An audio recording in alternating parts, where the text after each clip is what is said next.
With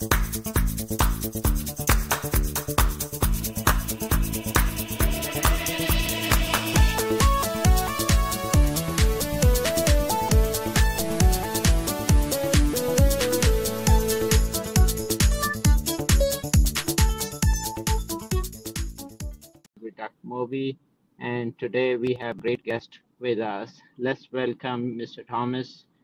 Hello, sir. How are you? Oh, doing wonderful. Thank you so much for having me.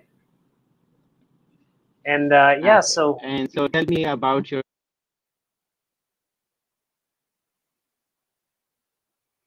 yeah, yeah. So where I started was as a wildland firefighter.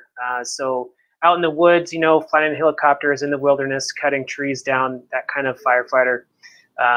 And so did that for the last 14 years, and through that experience, I came through some blocks with mental health and anxiety, and went through my own healing crisis, my own healing journey, which turned me to meditation, acupuncture, journaling, more the alternative route of mental health, and through that, I started my own coaching business, helping other wildland firefighters, and after I was really successful with that, I wanted more, so I've been helping entrepreneurs really tackle the anxiety in starting their own business and in growing their business. And so we work with subconscious mind, we work with mental emotional release and holistic wellness to really do a mind, body, spirit program for people that are suffering with anxiety. So also tell me a little bit about some of the firefighters. You were talking, I think, earlier about some of the mental health challenges they face. So tell me a little bit about that. What do you see normally over there? Absolutely. So, there's not like a major trauma generally, like, occasionally there's a helicopter crash or trees falling on people. So there is that. That's very rare. What's more is being away from the family for 2 or 3 weeks at a time, 2 days off, then gone for 2 or 3 weeks for 6 months out of the year. And then having this like 100-mile-an-hour job where you're go, go, go, you're always working 16 hours a day for months on end. And then it all just stops and you're laid off. And now you're not really sure who you are. You're back at home with the family. Everything's different.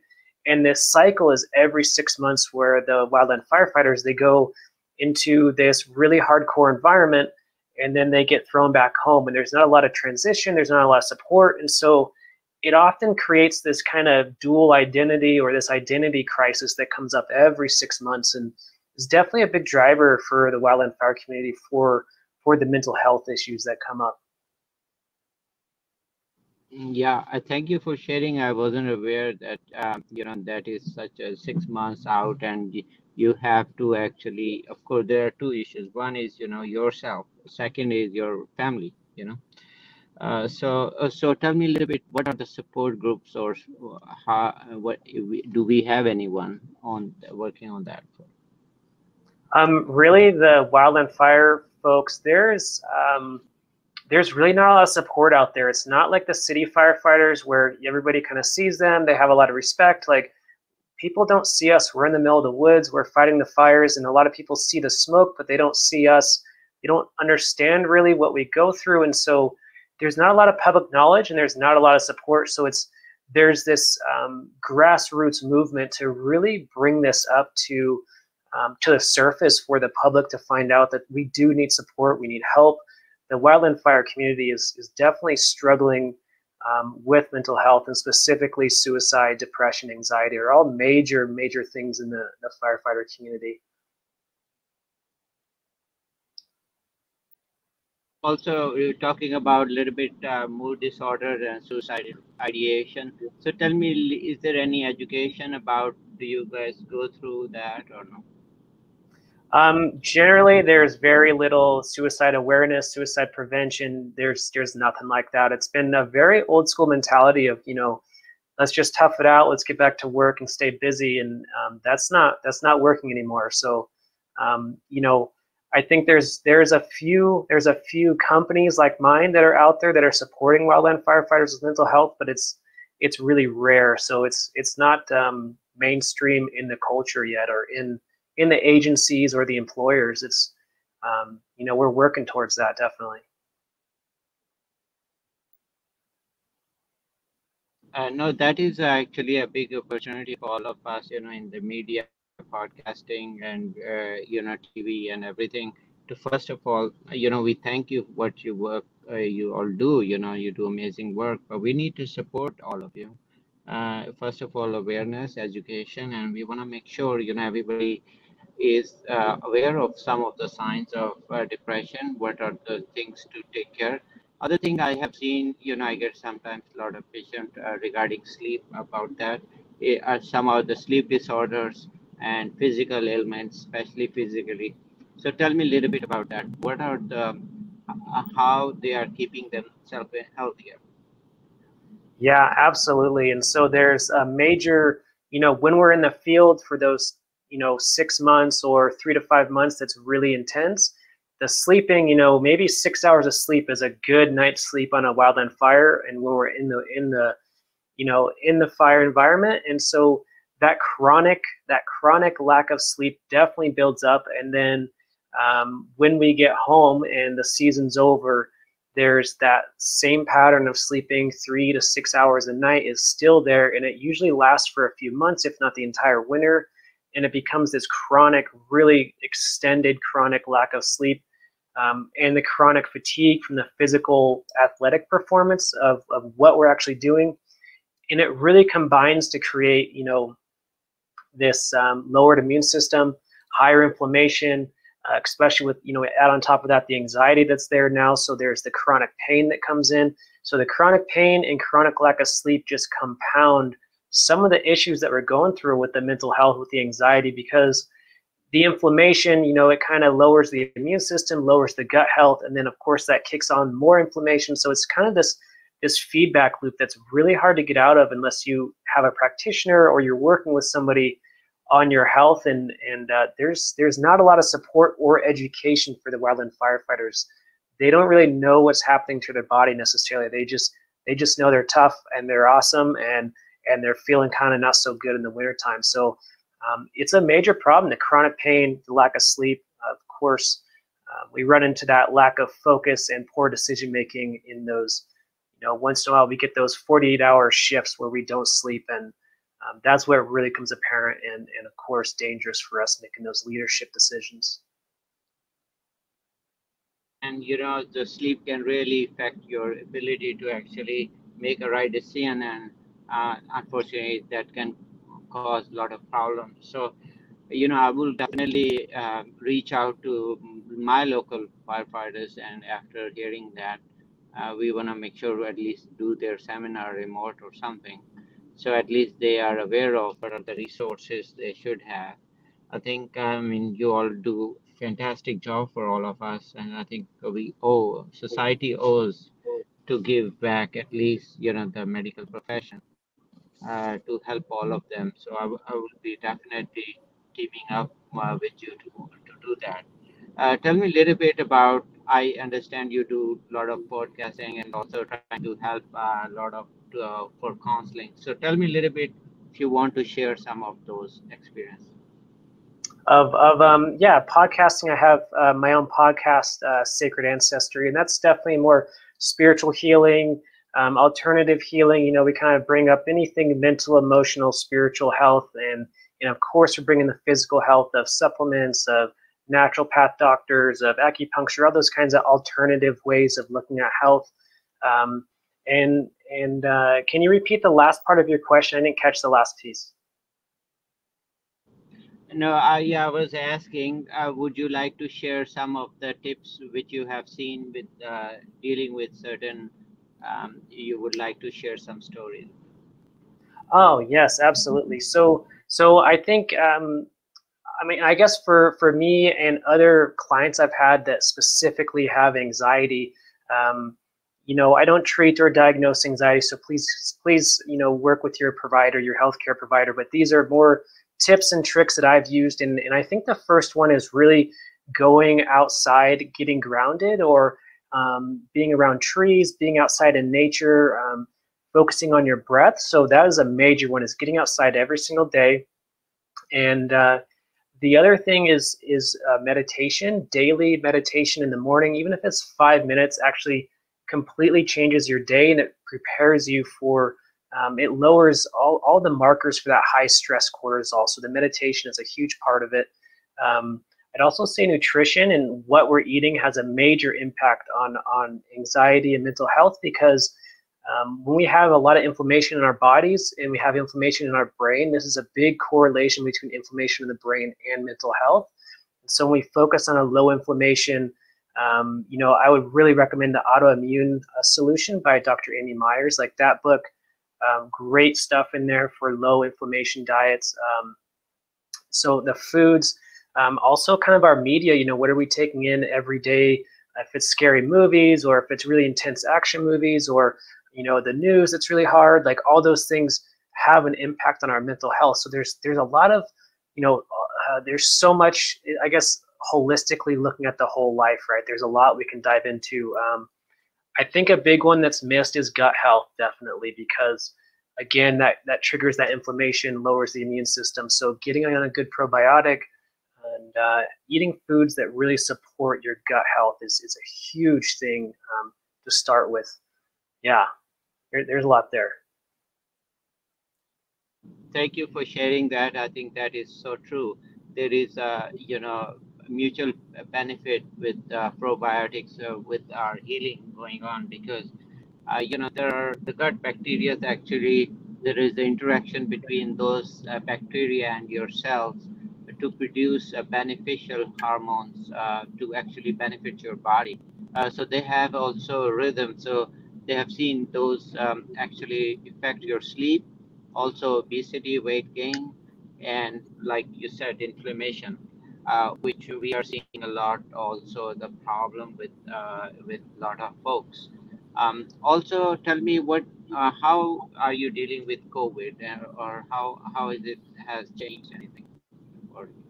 Yeah, so I think like everybody, having that low interaction, that low social interaction is so tough for everybody. And I know for me, like that's really hard for me. I love the social interaction. I love seeing other human beings, seeing that smile and seeing their eyes, right? It's hard for everybody. So that's, for me personally, that's been a struggle, and I love interacting with folks. And I think for clients, it's so interesting because it's almost this whole period of COVID and the isolation has, as hard as this has been, there's been an opportunity to really dive in deep to yourself and have that alone time to really have those things that are in the back of your mind pop to the surface and truly deal with them and own them and get through them, and not avoid them. There's nowhere to go. There's nowhere to see. There's no, everything's been shut down. So it's kind of just you in your house, and it's been a great time for the people that are really courageous, and going deeper into themselves. It's been a great opportunity. And that being said, we know the mental health across the board, across the world, across the country has been hit hard. There's a lot more mental health things going on. Suicide rates are up across the board, and that has been hard. We've really hope we can connect with each other again soon in the physical and really see each other, because it's so important to our mental health.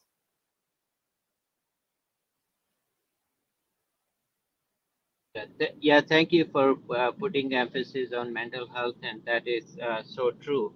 A lot of issues we are dealing with COVID are actually a lot has to do with mental health, which is actually has tremendously, unfortunately, gone in wrong way, because a lot of, especially also with folks who are already at the margin, uh, COVID has really made it worse.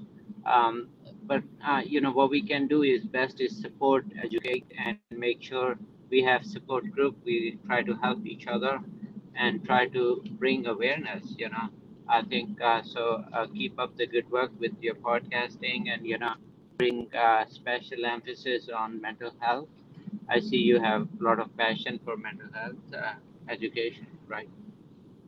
Absolutely, yeah. It's definitely one of my major passions is the mental health education, and just there's so many little simple things we can add to our daily routine that just I guess going back to the book Atomic Habits, that's one of my inspirations. Is that 1% better. We can get 1% better every day, and if that's meditating for 1 more minute longer, or maybe journaling for the first time, it's all about that. Just 1% better today and 1% better tomorrow, and within a year, you're going to be, just so much better than you were. So that's what I always love to work at, is that 1% better today. Yeah, that is a very nice way to put it, that you do slow and steady, and that slow and steady always wins the race. So you have to be consistent. Whatever we do positive things and keep on doing, continuing that. That definitely makes a difference. Would you like to also put some emphasis on physical health? How do you, I see yourself in good shape, so how do you maintain that? Yeah, absolutely. The physical health is so important, and I think it goes hand in hand with our mental health, and physical health, of course, is tied together. And working out 3 days, or 5 days a week is even better, but 3 days a week at a minimum.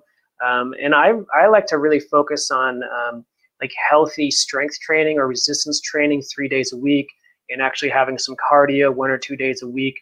And it's that alone helps us build that muscle mass to help keep our metabolism healthy, and the cardio keeps our heart healthy. So the exercise is so important. It boosts all of our hormones. It boosts so many feel-good emotions. So exercise, and of course the eating. And I'm always a big proponent of supplements, but I think you have to be really careful with supplements and ordering them online. You need to go through a practitioner and somebody that really knows, what the supplements are, what the ingredients are, and always working with your medical doctor on that as well. So, there's supplements, our water, our everything that we put inside of our body or on our body has an effect. So even our shampoos or the chemicals we use to clean our house, like all that stuff is super, super critical. And I think one of the major things I've added physically that helps so much is essential oils. Essential oils are just so amazing. The smells uplift you, the chemicals, like the compounds in them, the natural compounds, really, there's so many testimonial to what they do to the body, like boosting the immune system, or lowering inflammation, or helping pain. There's just so many things with the essential oils that, yeah, I love that stuff. The oils really help me. I use them every single day. So Talking about some of the aromatherapy. yeah, absolutely. The aromatherapy is huge. It uplifts everything, mood, physical, everything. Okay. And so you want to educate a little bit on that. What are some of the ones you use or that helps different moods? Yeah, so one of my favorite ones is actually from doTERRA. It's called Balance, and I can't remember right off the top of my head all the exact oils in there, but it's a blend of trees, of like balsam fir, Douglas fir. There's some like frankincense. There's other oils in there that actually like lower your mood, so you're chilled out, you're relaxed, right? So it kind of takes you from that upbeat, kind of almost anxious down to a very relaxed mood. The other ones is like lemon or citrus. Those will actually uplift your mood to be much more excited or happy or more energetic. And so if you're kind of down that day, those oils help so much. Let's see what else. I use a blend called On Guard every day for immune system that has a lot of frankincense in it. And oh gosh, I can't remember the other oils in that specifically, but really it comes down to frankincense is one of the major oils I use every single day, along with cobaiba, and their deep blue blend has amazing effects for pain and lowering inflammation. Yeah, there's just a lot of beautiful oils out there, and they do a lot of work for you.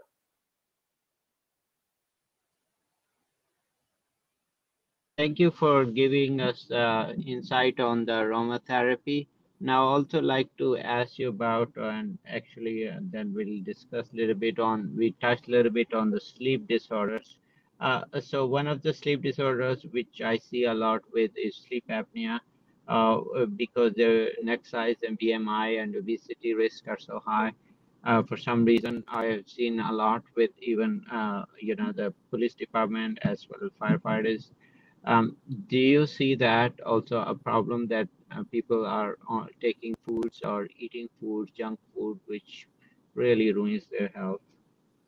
Yeah, absolutely. I think the processed foods have such a major impact on us, and I haven't specifically worked with clients that have sleep apnea, but definitely obesity is a major issue with some of the fire folks, and it's so important to eat those healthy foods at the right calories and have the right workouts.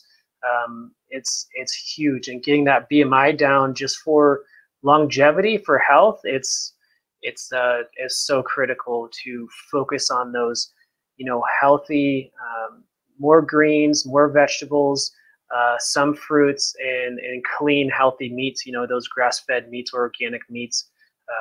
There's we could go really deep into the nutrition, but I think the biggest thing for me is adding more vegetables, adding more fruits, and those high nutritional dense foods, and some solid protein with a little bit of fat, and having that well-rounded nutritional meal every day is it's critical to our overall health for everything. Okay, well, thank you for giving that feedback on the nutrition portion. So also like to ask you a little bit on meditation. We touched a little bit on that. So tell me, what are your goals for meditation? Do you do few minutes? How do you do that? Yeah, absolutely. I do about 30 minutes a day. So first thing in the morning, I'll meditate, and generally, I like to have some binaural beats or some sort of relaxing spa music, if you will. Um, and I think the first layer for people, if they're just starting, is just allowing um, their mind to relax and to let go of the conscious mind, to let go of the chatter. It's almost like a lake that's kind of, there's a strong wind and the lake has a whole bunch of waves blowing across the lake, and allowing those waves just to settle and be a still lake. I think that's a wonderful visualization. And I think as you progress through meditation, there's, maybe working with healing energy or light energy or just love in general, that feeling of love in our body, gratitude, those kinds of things. So there's, I would say, even going deeper than that is more like hypnosis or having that meditation with a deeper intention. I think those are kind of the three levels of meditation for me. Okay. So do you do at morning or evening, or is there any specific time do you do more?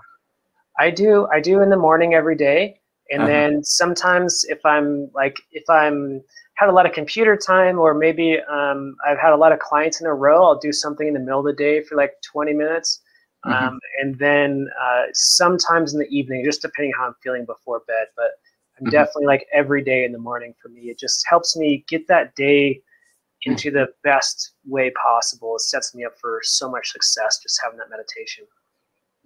Okay, and that is beautiful. Do you also do any chance of with yoga or something? I've done a lot of yoga, and I've done a lot of Tai Chi and Qigong and things like that. And for me, I think I've gone to more internal energy movement and things like that through meditation.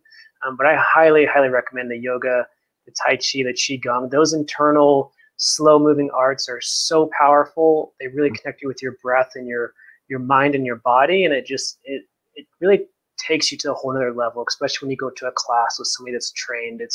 It can be a huge benefit for you. Yeah.